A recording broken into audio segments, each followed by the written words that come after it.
All right, here we are. We're going to preview the next chapter in your book. So open to page 22. Not the next chapter, the next section.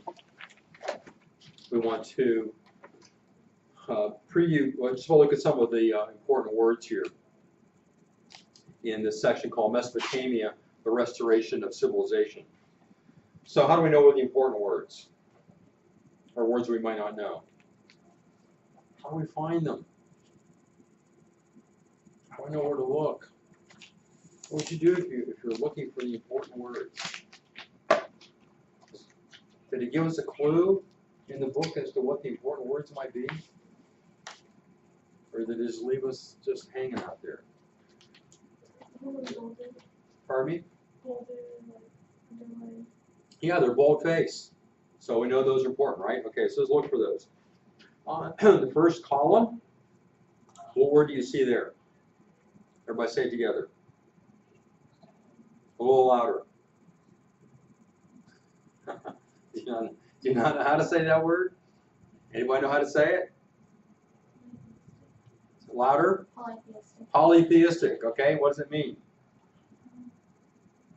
Do you know that word? John?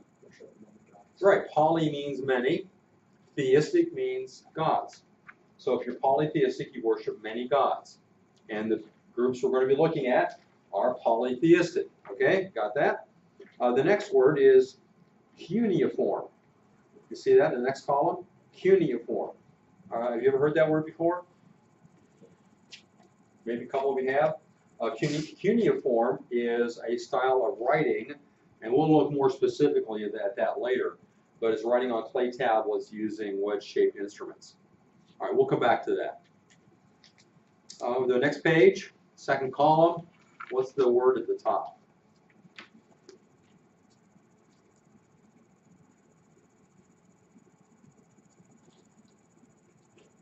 Anybody? No, what's that word?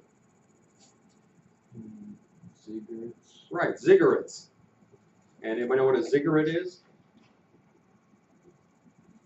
You ever heard that word? No? Well, those are pyramid-like structures that were used kind of like temples. All right, so we'll find out some more about them. Okay, next bold-faced word is a person. Who is that? Matthew, do you see that? Sargon. Right, Sargon. We'll find out about him. He is considered the first emperor in history. The next word relates to that, and what word is that? Empire. If you have an emperor, if you're an emperor, you got to have what? An empire. To go together. All right, next page. First column. Anybody recognize that that person there towards the bottom of the first column? You want to try saying his name? Anyone? Takers? Tells you how to pronounce it there in the parentheses. Hammurabi. How many of you have heard of Hammurabi? No one? Okay, well, we got lots of things to learn, don't we, in this section? Hammurabi. He was an important king who developed a law code that we'll be looking at. All right, and then page 25, top of the second column, we have a piece of literature called the Epic of Gilgamesh. Epic of Gilgamesh. Gilgamesh was a hero, and this epic is, an epic means a long poem, historical poem, and so we'll learn something about that as well. It's an important part of the literature that we'll be looking at. And then on the bottom of 25, we see a word that I know that you know. What is that? Everybody say it together. Astronomy. Astronomy. What is astronomy? See, you can tell me without looking. Anybody know what astronomy is? Anybody enjoy astronomy? You don't know? What is astronomy? Study of space, like right here, the space right here. What space? What? Planets? Anything else out there in space? Stars? So astronomy is essentially the study of the heavenly bodies, the stars, mostly, and planets. All right, now we have a word similar to that on the next page, and that's the word astrology. What is astrology?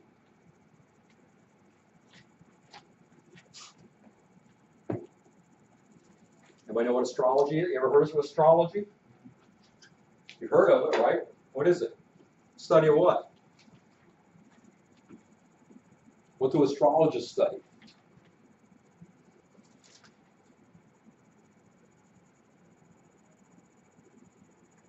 They study stars too, don't they? What's the difference between astronomy and astrology? Does anybody know? I'll give you a quick, just one word for each of them. They both study the stars.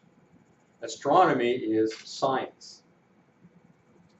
So you're studying the stars and planets in a scientific way to find out where they're going, what they are, and all those things. Astrology is superstition. You're studying the stars because you think the stars are going to tell you something about your life and direct your life in a certain way. And you find out what's going to happen according to the stars. Okay, so astronomy is science. Astrology is superstition. Remember that, and you'll keep them straight. All right. Now, we want to get into our notes and look at some things that we can find out about the early civilizations.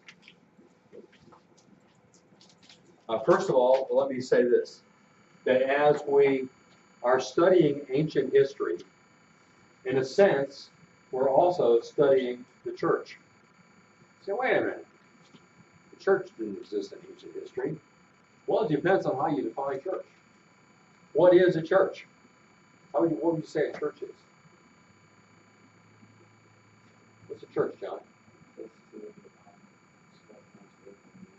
Okay, that's generally what we think of today. It's a place that you go to worship and spreads God's word. Okay, that is a relatively recent idea of what the church is. Because today we go by a building and we say, oh, there's that church. But until a couple hundred years ago, people thought of a church not as a building, but as the people. The church is the people. And so in U.S. history, we'll find out that when the Pilgrims first came to this land and landed in Plymouth, that the first building they built was a meeting house. They didn't call it a church. Why? Because they were the church. The people didn't go to church. The church went to the meeting house. Do you follow?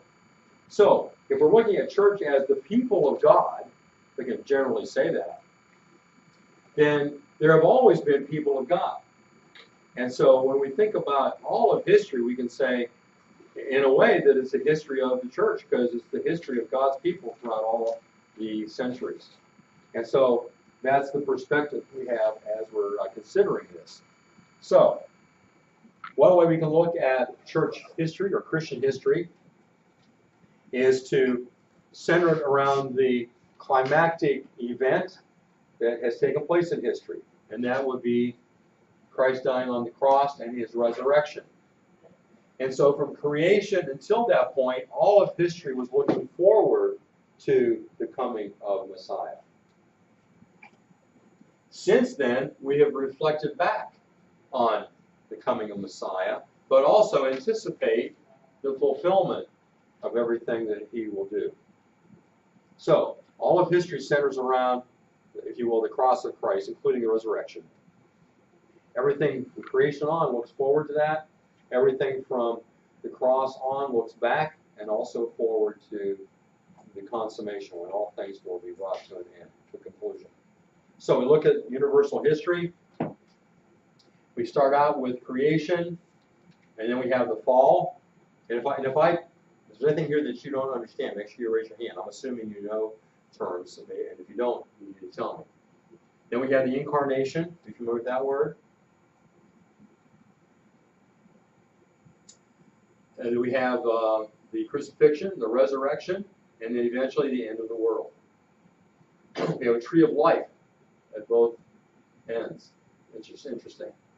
So, during this time period, at the fall, we have the preparation for redemption, because all the way right after the fall, right after Adam and Eve sinned, what did God promise? What did he say would come someday?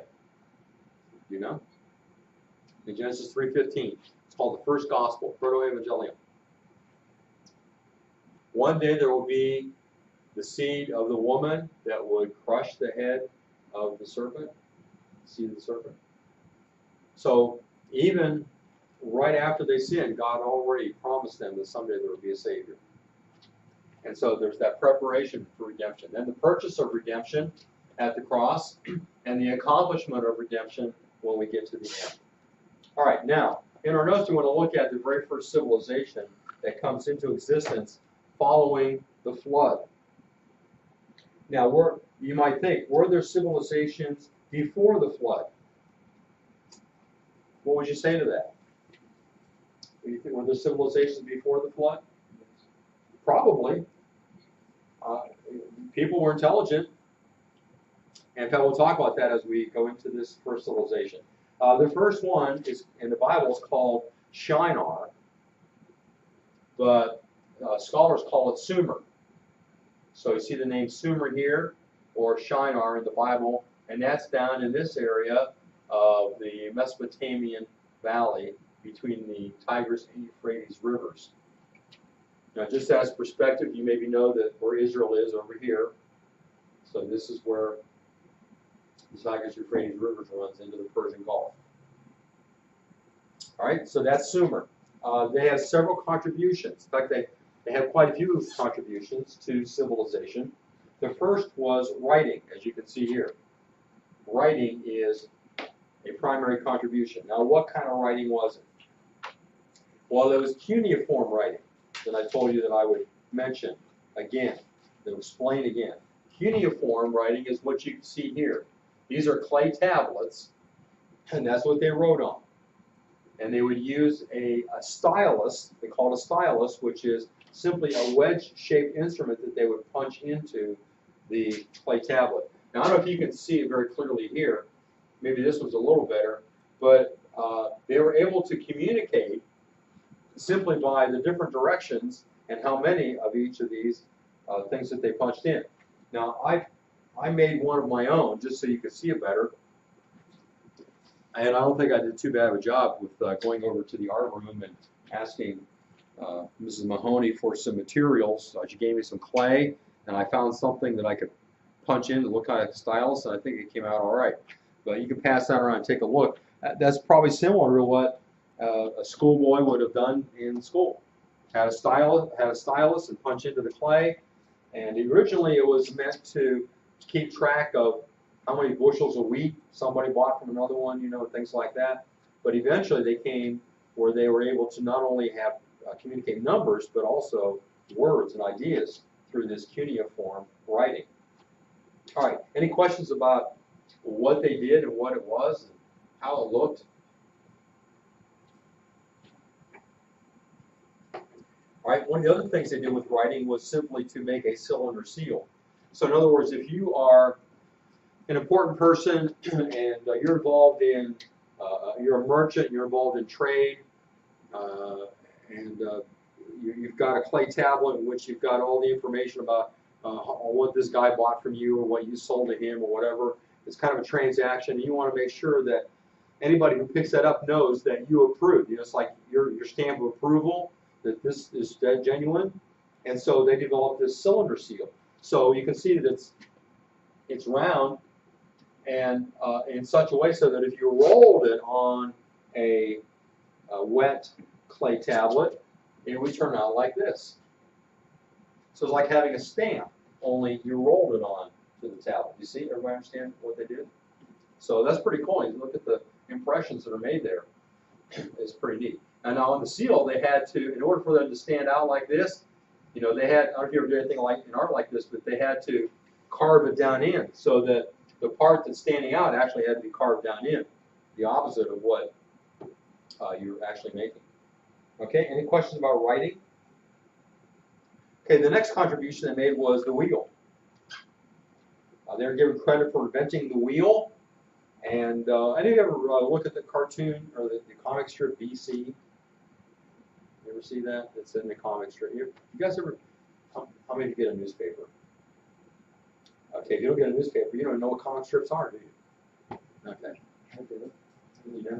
All right, BC is a comic strip that shows these guys, sort of prehistoric guys, and doing different things. And there's one guy, he always has a wheel. He makes a wheel, but he rides on it just by itself. You know, and it doesn't really work very well. So if you're going to have a wheel, why would you invent a wheel? What would be the purpose of having a wheel? Well, how would a wheel help you? If you're a merchant, if you buy and sell things, how's a wheel going to help you? Move supplies. To move things. Okay, what would you have to have with the wheel? Like a cart. Yeah. So they not only invented the wheel, they invented carts to go on wheels, because just the wheel by itself isn't really much use.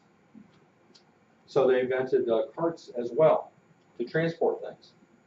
Now, these and some of the other things we're going to come to, because there are a lot of things that the Sumerians, very first civilization, has all this stuff. They invented all these things. Now, that seemed kind of strange that they would invent all this, the very first civilization. And what's the explanation for that? I think it's simple. I don't think they invented them at all. I think they had the ideas. They knew how to make these things. Why? Because they'd already been invented before the flood. You see what I mean? That's why I think there were civilizations before the flood. And these things were already in existence.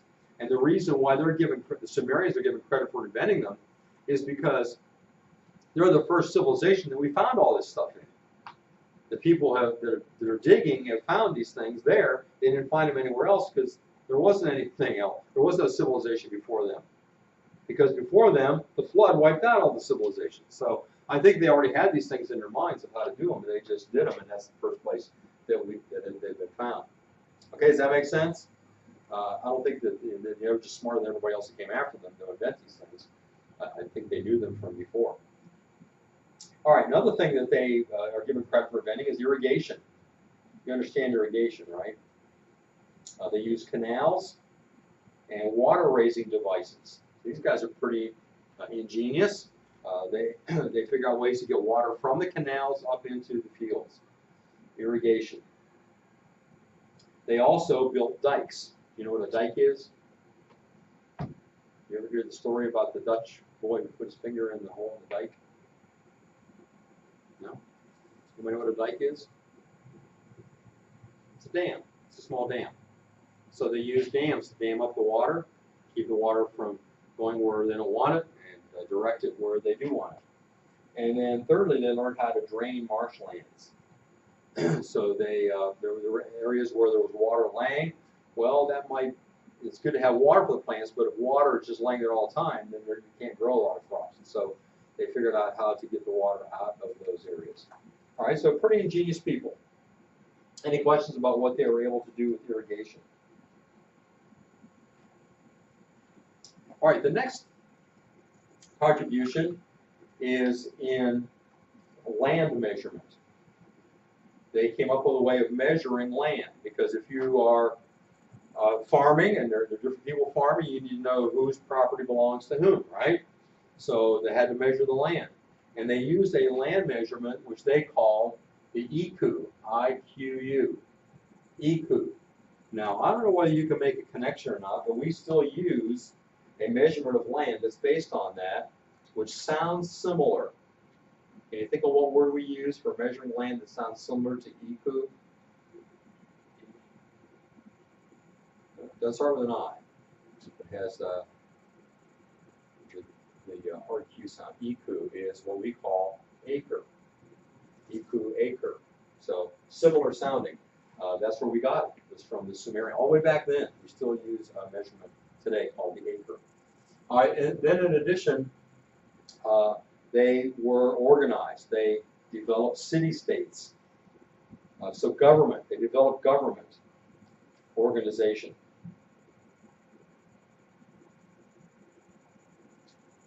Organization of city-states. That simply means instead of big countries, each city was like its own country.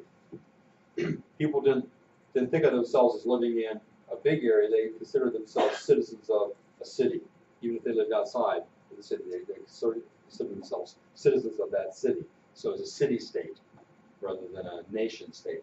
Do you follow that? Do you understand? Any questions? All right, the next contribution was something called the ziggurat.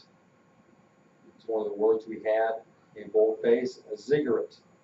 This is a picture of a model of a ziggurat, and here's a picture of what one might have looked like in reality. It's quite possible that the idea of a ziggurat actually came from the Tower of Babel. That was probably what they were building, and then when they were scattered, of course, they quit working on that. But the people that were still in that same area decided to build ziggurats themselves, and so they did.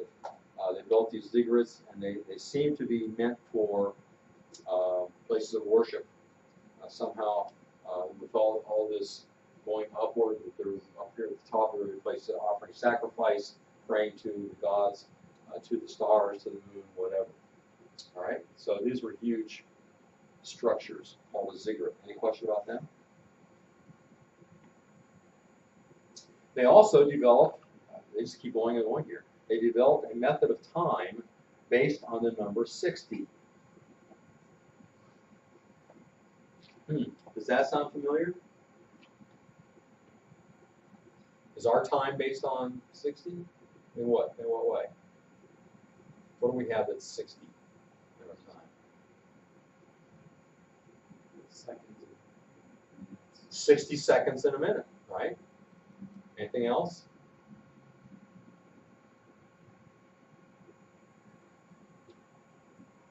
You guys have studied time, haven't you? Yeah?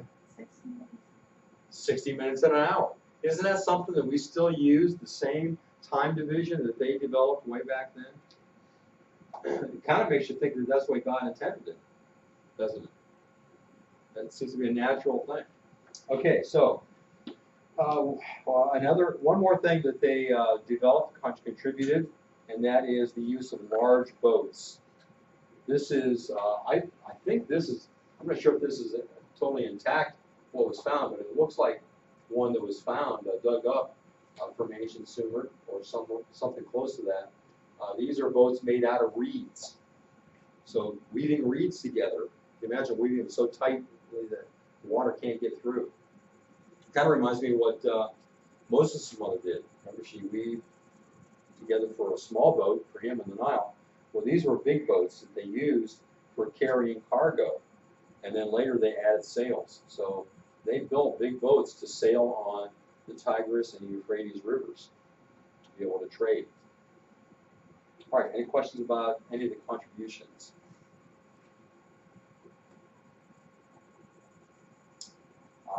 There's some question as to how far they may have even gone in these boats. They may have gone all the way out the Persian Gulf, down towards Africa. They seem to know what they were doing. Okay, next let's look at the society of Sumer. The Sumerian society was divided up into 4 classes. The highest class were called nobles. This would include important priests and relatives of the king. Priests and relatives of the king, royal families. And they're the ones who owned most of the land. Most of the land was owned by the nobles, and that's generally how it goes throughout history. The nobles are the ones who own the land. All right, the next group were called the commoners. The commoners would include people like merchants, scribes. You guys know what a scribe is? What's a scribe? Scribe. Do you know what it means to scribble? What's it mean to scribble? Did you guys ever scribble? Anybody ever accuse you of scribbling? Don't give me that paper, you just scribble. What does that mean? Yeah. So that comes from scribe, which means someone who writes. A scribe is someone who writes things down, usually officially. Commoners would include them, include farmers, skilled workers. Essentially, the commoners were like middle class. Any of the the artisans, anybody who had some skill and work. The third group were called clients. These were basically servants who worked for the nobles or for the temple. Now what's interesting about the clients is how they were paid. They were paid in two things. They were paid, because they didn't use money, but they were paid in food. What's that useful for? What's food useful for? Eating, yeah, keep alive, right? See, these are simple questions I'm asking. And they also were paid in wool. What's that useful for? Clothing, right? Now, what does that tell you? That tells you something else about their society. If they paid them in food and in wool. Does that tell you anything about occupations that they had in their society?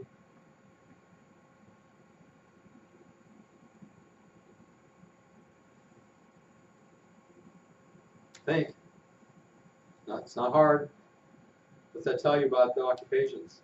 Amelia, they gave them food and wool. What kind of occupations would they have had in that society?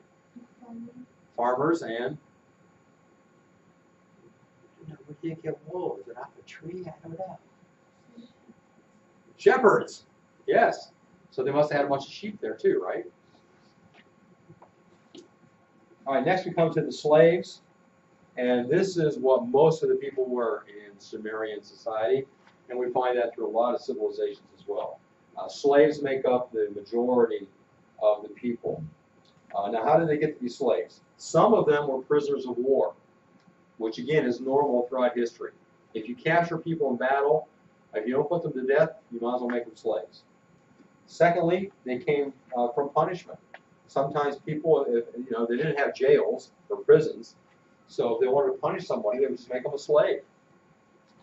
And then thirdly, debtors, people who were in debt, who owed money, could actually turn their family into slaves to pay off the debt. So, and you find these three reasons or three sources of slaves: prisoners of war, punishment, and debtors. You find consistent throughout all of history until you get to the 19th century. Well, I should say beginning in the 16th century with the explorers that came over. The Spanish explorers came over to America, enslaved the Indians to make them work. And when they all died, then imported Negro slaves, black slaves from Africa, and that's what started that whole slave trade thing, which lasted up into the 19th century. But before that time, it was mostly prisoners of war, punishment, or people in debt. It wasn't just capturing people to work for you. All right, so it's a different kind of slavery in America, for example, than it was throughout all of ancient times. All right, any questions about the four classes? All right, for the Sumerians, family was important. Parents maintained strict control. Interestingly, in this very first civilization, women could own property. And they could start businesses.